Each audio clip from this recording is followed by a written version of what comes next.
Mandalas Part 3. Let's prepare here. We're going to do two things at once. While we're painting our mandalas, we're also going to be doing a swatch sheet of our tertiary colors and all the tints and shades. So grab one of your pieces of construction paper. It's just a 9 by 12 piece of construction paper. Fold it into thirds the long way. That's the hot dog way. So you have 3 equal columns. Fold it in half, hamburger way. And then you're going to fold each of these halves into 6 smaller pieces. So I'm just folding the lower half in half again. And from here you could fold it into 3 segments, which I'm going to do on the top one. But let me show you how to do it individually. So kind of eyeball like you did with your mandala folding with the 2 cones. So I'm folding it up in thirds. And I'll do that with the next segment, fold it up in thirds, doesn't have to be precise. This is just a swatch card for you. It is due, it is part of the project, and it's really cool. So you should have 6 segments on the bottom, or excuse me, 6 rows, 3 columns, and then you're gonna do the same thing on the top. Fold the top half in half, and then each of those halves need to get folded into thirds, and this time I'm cheating and folding both at once. So again, this is your swatch card. I'm just going to kind of flatten it out. You could also do this with a ruler, of course, but I just decided to fold it. Use the creases as my lines.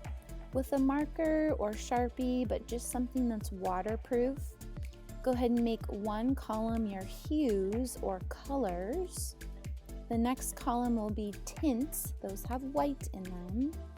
And then the final column will be your shades. So you can see how we're going to make a grid here. You'll end up with 3 rainbows. So the first color will be red. The second color is red-orange. That's a tertiary color. Then your secondary color of orange. Tertiary color of yellow-orange, or orange-yellow. Primary color of yellow. You'll see a pattern here. Tell me what it is by the end. Tertiary color of yellow-green. Secondary color of green. Tertiary color of, you probably get the pattern now, green-blue or blue-green. Primary color of, correct, blue. Tertiary color of blue-violet or blue-purple. Secondary color. So when we have a tertiary color wheel like this, we've got a pattern of primary, tertiary, secondary, tertiary, primary, tertiary, secondary, tertiary. And just double check before you paint each segment that you are on the correct color. So those are a lot of colors to manage. So we're just going to flatten our swatch sheet out here.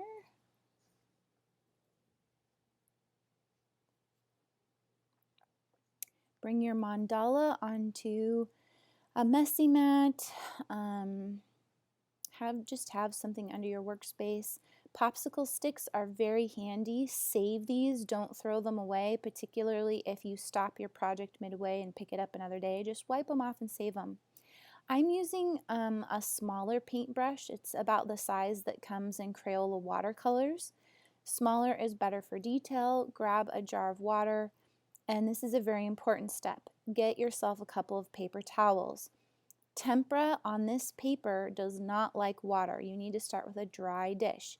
I'm using a plain old paper plate for my palette. That's, again, probably the easiest to clean up, and you can also write on your paper plate. There's a picture in the instructions on what you could write on your paper plate. We're just going to do 3 colors to start. But if you want to do the whole thing, you can set up your color chart, or excuse me, your color palette in the following way. So white is for your tints, black is for your shades. Your 3 primary colors will eventually end up in a triangle on your plate. We're just going to start with red. Carefully open red. Generally, don't open paint over your real deal like I'm doing here. That was a poor example. Get yourself a little dollop of red. Don't need a ton, you can always add more. Wipe off your popsicle stick so that you can use it again. This will be your red popsicle stick, obviously. Always lid on paint so that you can use it again and it's fresh and ready to go for you. We're going to be mixing tints, so you're going to need a little white. You will notice that the texture of your white paint is a lot chunkier than all your other paints, and I am curious if you can figure out why.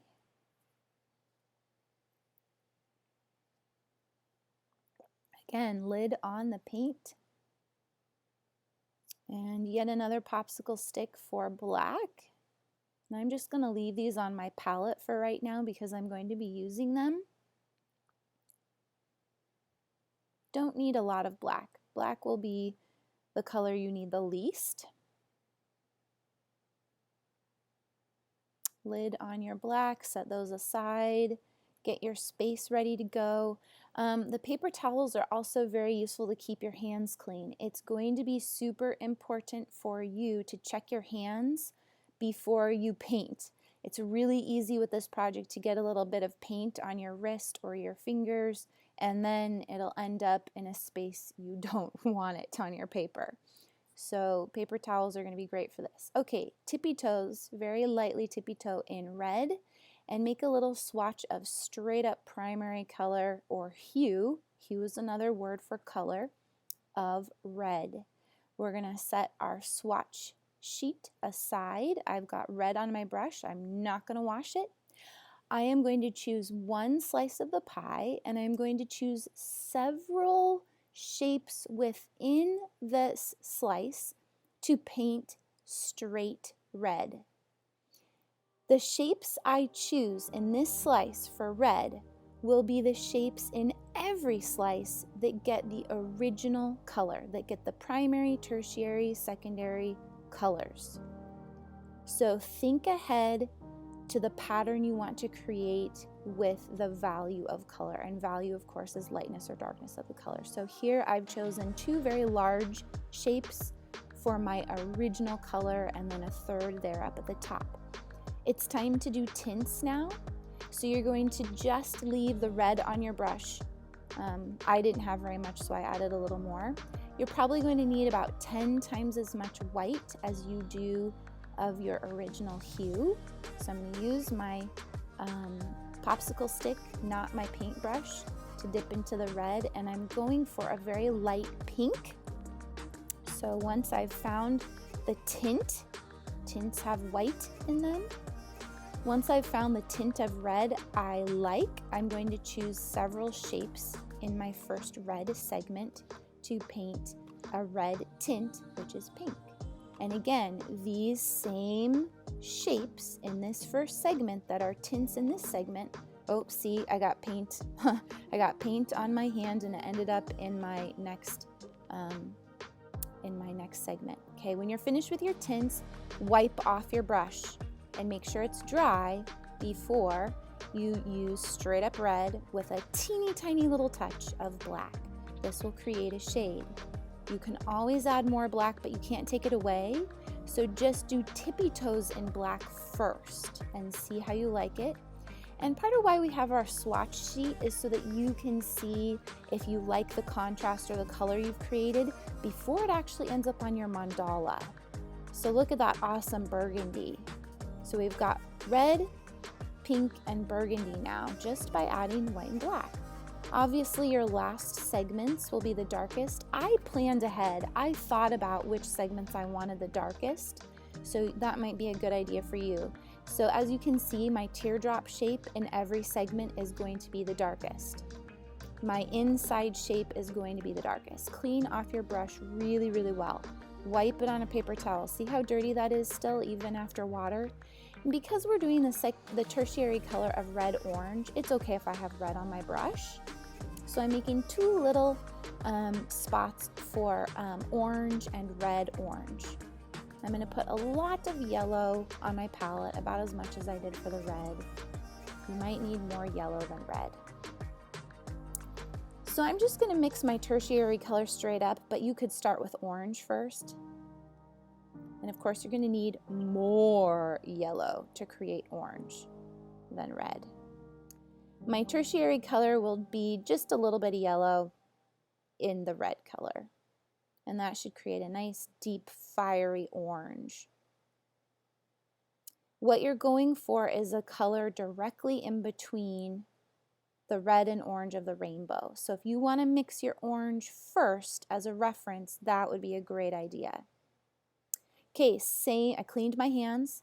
Same shapes in the next segment get straight up red-orange. So look at the segments that got red. Those are the same segments that are going to get red-orange. Be really careful with getting paint on your hands. Okay, so I'm checking before I paint. I'm double checking that I'm painting the correct segment, the original hue. Okay, looks good. Next, I'm going to add white. Don't worry about putting more red-orange on your brush. Just add a bunch of white and use the red-orange that's in your brush. I'm wiping off my brush on the side because it's getting really loaded and gloppy. You don't want to do precision work with a gloppy brush. So now I've got like a creamsicle color. I recorded it on my swatch sheet and I'm painting exactly the same segments that were tinted in the first slice in the second slice. Wipe off your brush completely.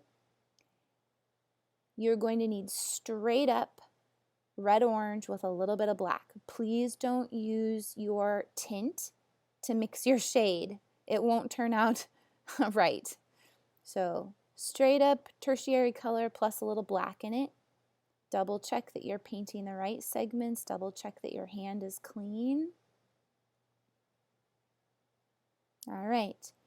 Do a little better washing of your brush because we're going to a lighter color now. We're doing orange. So clean your brush off. We don't want any black in it. Check it on the back of your hand. It's okay if there's a little red. That's okay still because we're doing orange. Lots of yellow, little bit of red.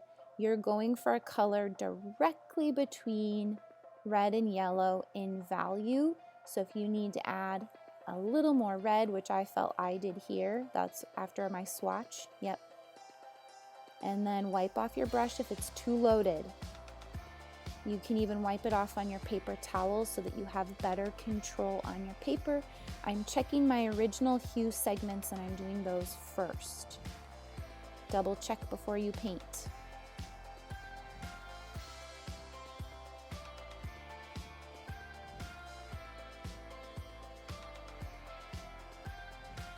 Yep, checking before I paint. There it is. Okay, leave orange on your brush and scoop up a bunch of white.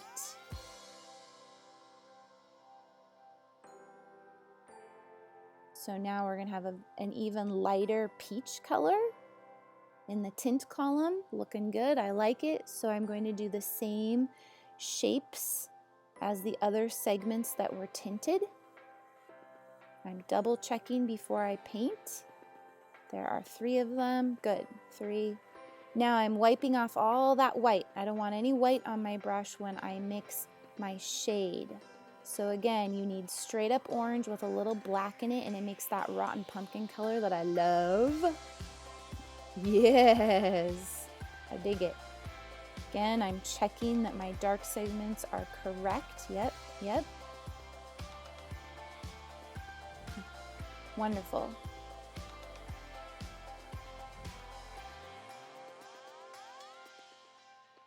This part is very important now to have a clean brush. So get a fresh paper towel, make sure your brush is totally clean. We do not want orange in it. At this point, you might want to take a break. I'm going to get tea and cookies, but I'm going to make sure it's away from my artwork and that my hands are clean before I start. Brush needs to be completely fresh. We're going to start with yellow.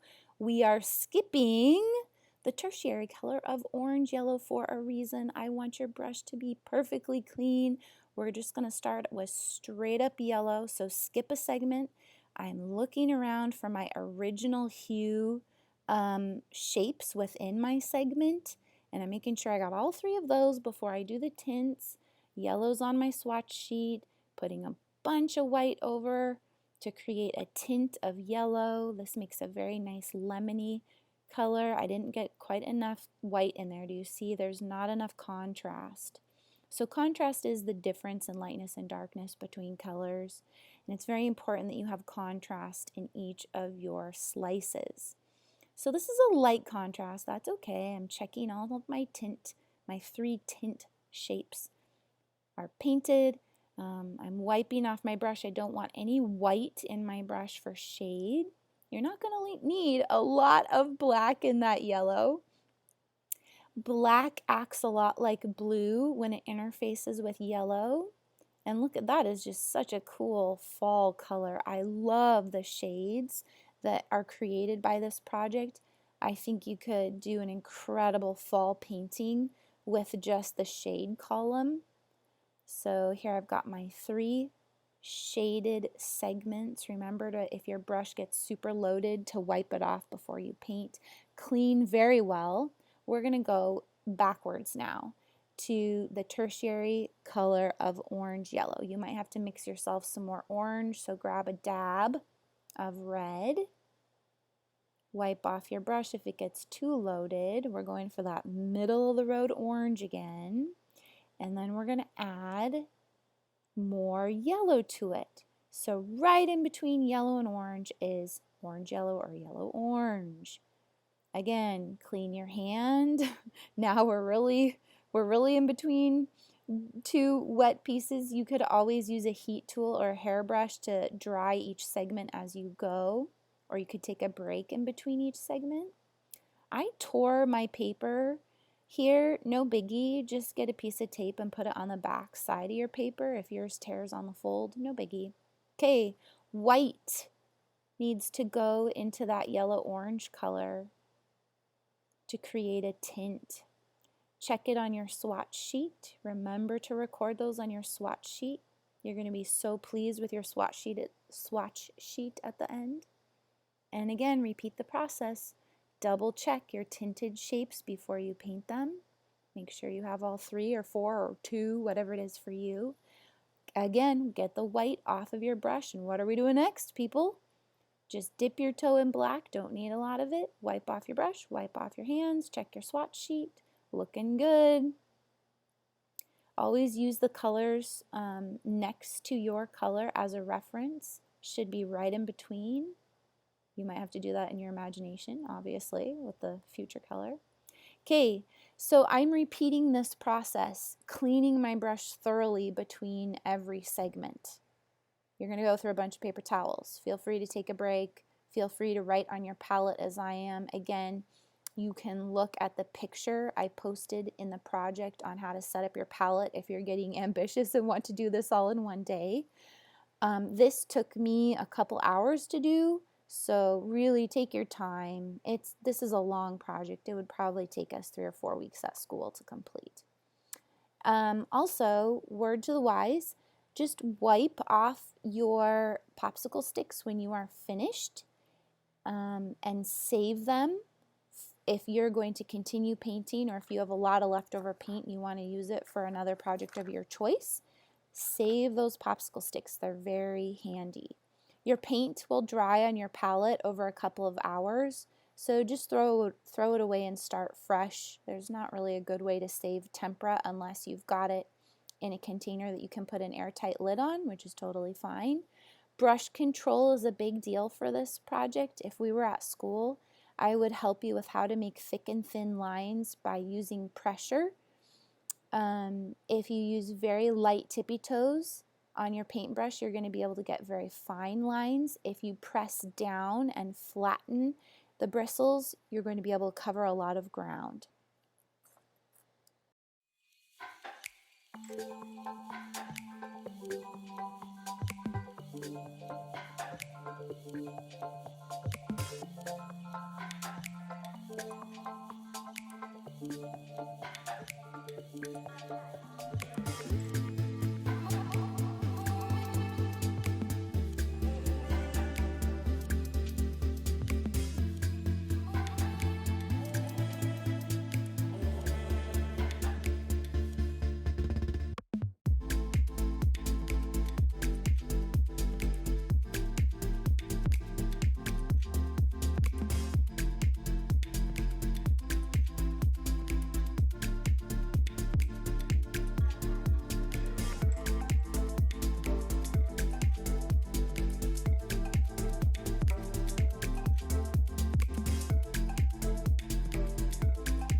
Great job finishing your mandala. Clean your brush very thoroughly. You can use the paint on your palette for another project or just check it.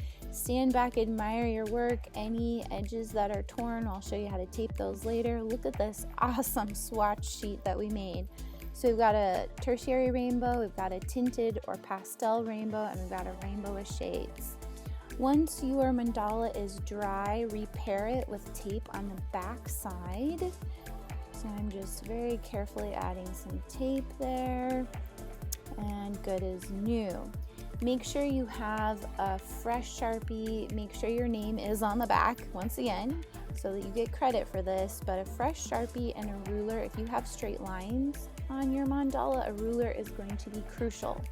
This is a step you're going to want to do when you're fresh, when your hands are rock solid, not shaky. So you're going to want to be awake and have good energy for this step. Just like previously when you were tracing, place your ruler to the left slightly of the line where you want your Sharpie, because the Sharpie tip is way thicker than a pencil. So I went around my entire circle and just did the segment lines all the way through the center of the circle. Go ahead and do that first. Feel free to take a break. Once all of your lines are finished, go ahead and trace each individual shape as carefully as you possibly can. Take your time, be precise. Sharpie is permanent, as you know. There are really no way to cover up Sharpie at this point. This is the final step and the last impression you're going to make on people who are viewing your art. So really take your time to do it right. Really pleased with the results of the Sharpie on top of the paint. So this is an exercise in precision and patience. Welcome to middle school art. It's well worth the investment. This is truly a piece you could be proud of, something to keep in your portfolio. Make sure that your name-grade is on the back of it. When we get back to school, I'd like you to turn these in. We will mount them on black paper so that staples don't get put in them when I hang them on the wall to show them off. Well done, y'all!